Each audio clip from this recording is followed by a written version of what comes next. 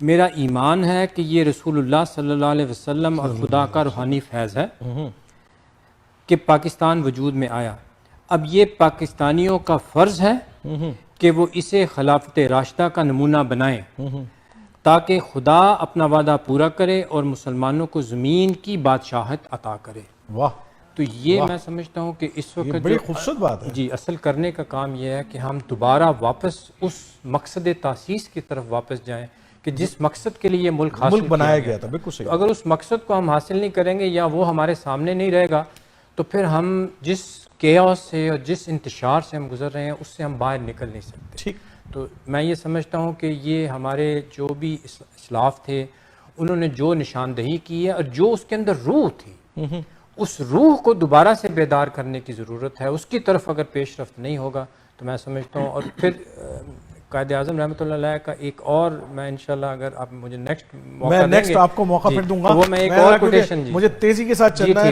یہاں پر خالد قاسم صاحب موجود ہیں, صوبہ سرحد کی نمائندگی بھی کر رہے ہیں, اکنا ریلیف کے سینئر کے کوارڈینیٹر بھی ہیں. جی خالد بھائی کیا لے کر آئے جب اس محفل کے اندر؟ میں کچھ واقعات عرض کروں گا جو میرے والد صاحب سے متعلق ہیں. تو میرے والد صاحب انڈین آرمی میں تھے اور جب پاکستان بنا تو وہ کیپٹن تھے. جی.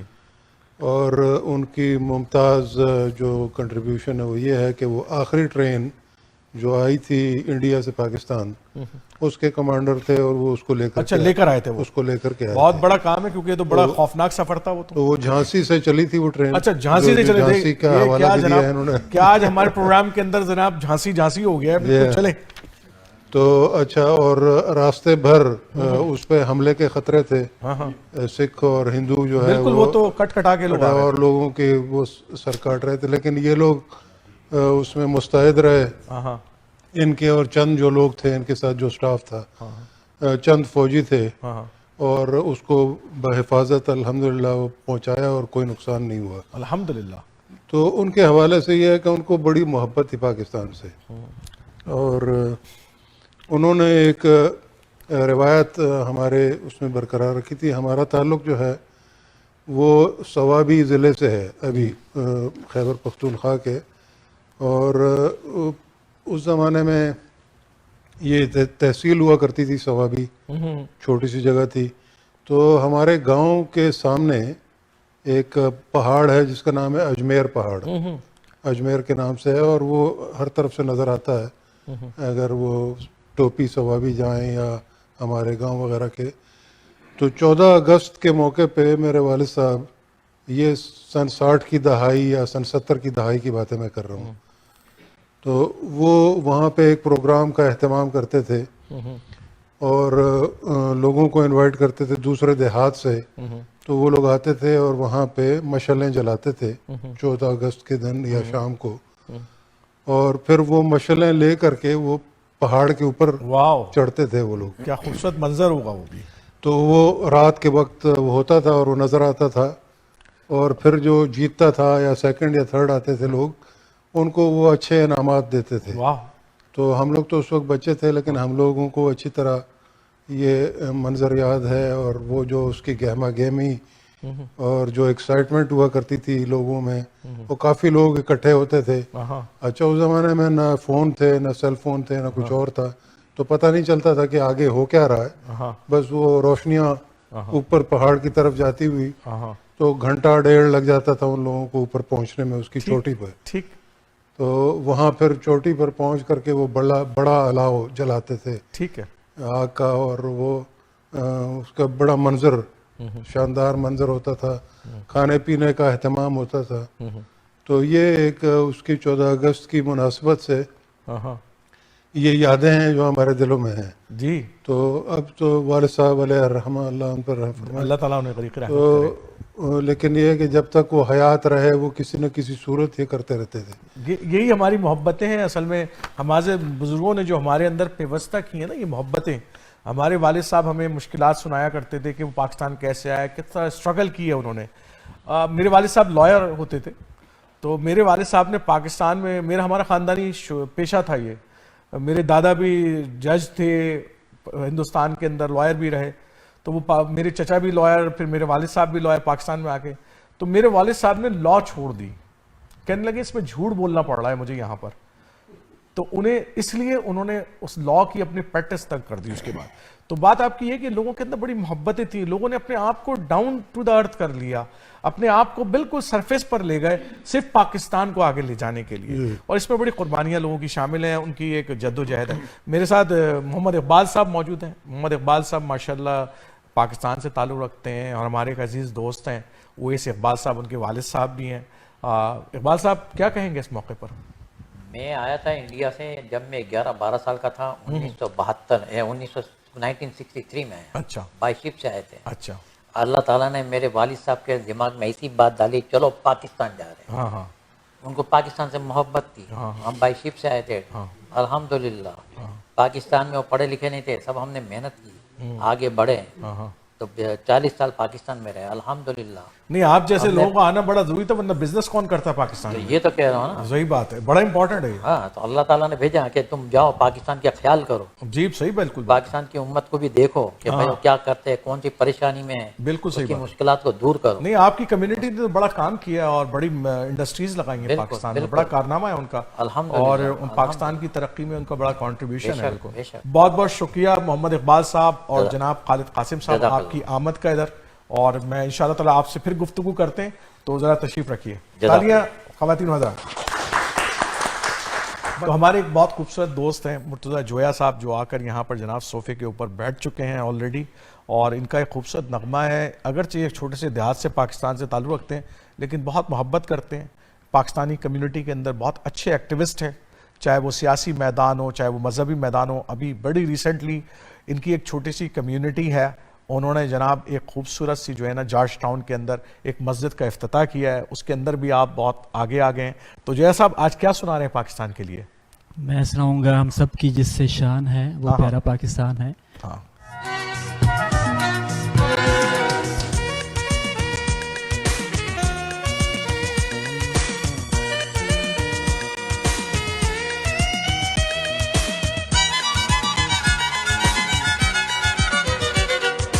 سب کی جس سے شان ہے وہ پیارا پاکستان ہے, ہم سب کی جس سے شان ہے وہ پیارا پاکستان, ہم سب کی جو پہچان ہے وہ پیارا پاکستان ہے. پاکستان زندہ باد, پاکستان زندہ باد, پاکستان زندہ باد, پاکستان زندہ باد.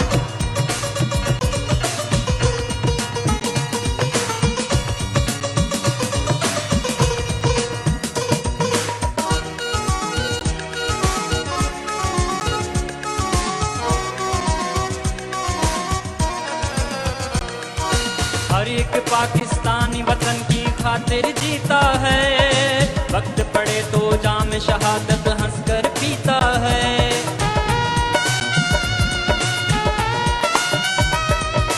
ہر ایک پاکستانی وطن کی خاطر جیتا ہے, وقت پڑے تو جام شہادت ہنس کر پیتا ہے. جہاں سینوں میں قرآن ہے وہ پیارا پاکستان ہے, ہم سب کی جو پہچان ہے وہ پیارا پاکستان ہے. پاکستان زندہ باد, پاکستان زندہ باد, پاکستان زندہ باد, پاکستان زندہ باد. بہت خوبصورت, کیونکہ ٹائم ہمارے پاس ذرا کم ہوتا ہے. مرتضیٰ جویا صاحب نے آج آدھا ہی سنایا ہے, اور بہت بہت شکریہ آپ کا. میں آپ کو صرف یہاں پہ ایڈ کرنا چاہوں گا کہ یہ پاکستان کی محبت تھی, کیونکہ میں نے میوزک چھوڑ دیا 2007-8 میں, اور یہ 7-8 میں ہی ریکارڈ کیا تھا. یہ بھی لیرکس بھی میری ہیں, اور یہ پاکستان کی محبت تھی کہ پاکستان میں جا کر اس کو ریکارڈ کرایا تھا. میوزک چھوڑے اتنے 2009 میں 8 میں چھوڑ دیا تھا, لیکن یہ پاکستان کا پیار تھا کہ میں نے آپ کی ریکویسٹ پہ یہاں پہ آ کے, یہ بڑی محبت ہے, جزاک اللہ, تھینک یو بہت سو مچ. محبت ہے. پاکستان زندہ باد, پاکستان زندہ باد. بہت ساری تالیاں. تشریف رکھیے. میں ذرا ہمارے جو ہے نا وہ شمیم انور صاحب یہاں موجود ہیں, ان سے بھی ایک بات کرتا ہوں, اس کے بعد پھر جناب دوبارہ سے میں جو ہے نا راحت علی صاحب اور جاوید اسلم صاحب کے پاس آتا ہوں. ان کا کوٹ بھی سنتے ہیں, آج کا اہم ترین کوٹ کیا ہوگا. جی شمیم انور صاحب. بسم اللہ الرحمن الرحیم. جی میں اپنی گفتگو کا آغاز اس دعا سے کرتا ہوں کہ خدا کرے کہ میری ارض پاک پر اترے وہ فصل گل جسے اندیش ہے زوال نہ ہو. بالکل سنا صاحب. میں پاکستانیوں کی اس نسل کا حصہ ہوں جس نے اس پاکستان کی خاطر 2 مرتبہ ہجرت دیکھی. جی جی. ایک مرتبہ 1947 میں بزرگ آئے, ان سے داستانیں سنتا رہا. پھر میرے والد محترم بزنس کے سلسلے میں مشرقی پاکستان چلے گئے تو ہم سب کو بھی اسکولنگ کے لیے جانا پڑا. اور 71 میں جس وقت میں انٹر سائنس کا اسٹوڈنٹ تھا, ہنگامہ شروع ہو گیا اور قتل عام ایسا کہ والد صاحب جو بتایا کرتے تھے اس کو بھی وہ ماند کر گیا. انڈیا میں اگر کہیں کسی ایک گاؤں میں قتل عام تھا تو مسلمان کسی دوسری جگہ پناہ لے لیتے تھے. بنگال کے ایک ایک گاؤں ایک ایک شہر میں ایک ہی وقت میں ہنگامہ تھا اور کچھ ایسی کیفیت ہو گئی تھی کہ طبیعت پریشان تھی کہ یہی وہ بنگالی جنہوں نے تحریک پاکستان کے لیے قیادت بھی کی, AK فضل الحق شیر بنگال جنہوں نے قرارداد پیش کی, اور انہی کے لوگ آج اتنے مخالف ہو گئے. بہرحال اس ہنگامے کے بعد آرمی ایکشن کے بعد تھوڑا سا کنٹرول ہوا تو میرے والد محترم نے مجھے بھیج دیا کراچی کہ بھئی خاندان کا ایک فرد تو بچ جائے, اس لیے کہ میرا بزنس کچھ اس طرح کا ہے کہ میں سمیٹتے ہوئے بھی وقت لوں گا, تم چلے جاؤ. اللہ کا شکر ہے کہ انٹرمیڈیٹ کا رزلٹ ٹھیک رہا اور پاکستان کا احسان کہ اس وقت کی حکومت نے ہم لوگوں کا خاصا خیال رکھا. NED انجینئرنگ میں داخلہ بھی ملا, اسکالرشپ بھی آئی, کچھ اسپیشل گرانٹس بھی ملے کہ بھئی یہ ڈسپلیس پرسن فار پاکستان ہے. اس چیز نے اس ملک کی عزت دل و دماغ میں اس طرح گھر کر دی کہ یہ ارادہ اسی وقت ہم نے کیا کہ اچھا والد صاحب کا کیا ہوا؟ میں ذرا چاہ رہا ہوں کہ وہ بھی سٹوری کہ the sooner I finish my engineering میں پاکستان کو سرو کروں گا, اس کے بعد پھر کہیں موو کروں گا. الحمدللہ وہ میں نے کیا. مشرقی پاکستان کا سقوط ہو گیا, پوری فیملی وہاں رہ گئی. 1972 کے جنوری سے کہہ لیں آپ mid 73 تک مجھے یہ نہیں پتا تھا پاکستان میں رہتے ہوئے کہ والدین زندہ بھی ہیں یا نہیں. کچھ ہمدردوں نے انہوں اس طرح رکھا ہوا تھا اپنی کسٹڈی میں کہ باغیوں کے سامنے نہ آئے وہ. بہرحال پھر کچھ مختلف طریقوں سے ہوتے ہوئے گورنمنٹ آف پاکستان کی کوششوں سے وہ آئے تو مجھے پتہ چلا کہ ہاں بھئی یہ فلاں تاریخ کو آ رہے ہیں, تو میری خوشی دیدنی تھی. سبحان اللہ. کیونکہ میں اکیلا NED کے ہاسٹل میں پڑا ہوتا تھا بے یار و مددگار. پر اللہ کا شکر ہے کہ چونکہ والدین نے ہمیں وہ سنایا تھا کہانی پاکستان بنتے وقت کے اسٹرگل کی, وہ ایک ہمت تھی. اس ہمت کے تحت ہم نے بھی خود کو سنبھالا اور الحمدللہ میں نے اپنی جاب اسٹارٹ کی تھی پاکستان اسٹیٹ آئل سے. 2 سال کے اندر ہم نے کافی کچھ اس میں چینجز لائے جس کو مینجمنٹ نے سراہا. پھر اس کے بعد میں نے کراچی الیکٹرک سپلائی سے جاب لی اور وہاں کام کرنے کے بعد پھر میں مڈل ایسٹ موو ہو گیا, اس لیے کہ پیرنٹ جب آ گئے تو پھر اب بہت ساری ذمہ داریاں مجھ پہ بھی تھیں گھر کے بڑے بیٹے کی طرف. معاشی ذمہ داری کی بات کر رہے ہیں. تو الحمدللہ اللہ تعالیٰ نے وہ مشکل وقت گزارا, لیکن دل میں جو ایک محبت پاکستان کی ہے کہ جب تک میں مڈل ایسٹ میں رہا اور جب تک والدین حیات رہے, ایسا کوئی سال نہیں گزرا کہ میں سال میں 3 یا 4 مرتبہ اپنے وطن نہ جاؤں. کئی شہروں میں میں جاتا تھا, ہر جگہ سے کچھ نہ کچھ یادیں وابستہ تھیں. تو اس ملک سے جو محبت ہے الحمدللہ یہ قائدانہ صلاحیت تھی قائد اعظم کی, جو انہوں نے 2-4 پیغام کے ذریعے مسلمانوں کے دل میں آج تک ڈالا ہوا ہے. بہت شکریہ انور صاحب. کیونکہ وقت ہمارے پاس بڑا محدود ہے, مجھے بات آگے بڑھانی ہے اور آڈینس کے اندر کچھ افراد میرے پاس بیٹھے ہوئے ہیں, تو میں جو ہے ایک چھوٹا سا وقفہ لیتے ہیں. ہم وقفے کے بعد ناظرین واپس آتے ہیں. پیار ہے ہمیں, پیار ہے پاکستان سے, دل جان سے پیار ہے ہمیں, پیار ہے پاکستان سے, دل جان سے.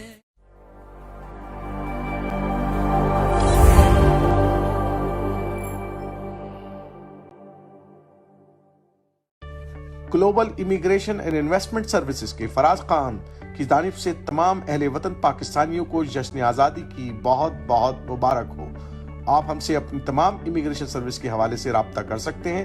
ہمارا نمبر ہے 1-888-787-7797. اس کے علاوہ www.giis.ca پر بھی آپ اپنے تمام امیگریشن کے بارے میں معلومات حاصل کر سکتے ہیں. The right to water is a fundamental human right. Water is life. Yet 1 in 9 people worldwide doesn't have access to safe drinking water.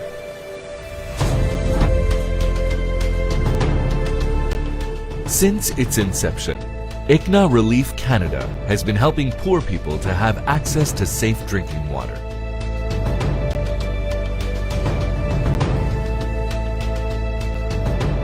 But the need for safe water is much bigger. Millions in developing countries still need our helping hand. Your generous donations will help ICNA Relief continue to provide safe drinking water to the people in need. The rewards of this Sadaqah Jariyah will continue till humanity continues to benefit from this great gift of life.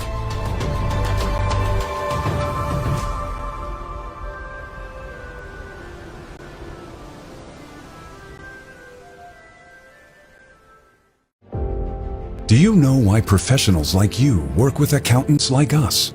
Because at Dean & Associates, we treat your business like our own and give you the best tax advice according to your specific situation. Dean & Associates' experienced CPAs and tax accountants have helped hundreds of clients and successfully managed their accounting and tax scenarios. With over 45 years of combined experience, Dean & Associates Accounting is a leading choice for incorporated professionals, small to medium-sized businesses, death and estate taxes, U.S.-Canada cross-border taxation, audits, reviews, and other assurance engagements, profit, non-profit, and registered charities, CFO services, and non-resident tax matters. Whether you need CRA and IRS representation or you're looking for a leading-edge tax strategy, we would be most pleased to help you at our 5 convenient locations across Ontario. Call Dean & Associates Accounting today at 647-273-3094 or visit deanassociates.ca.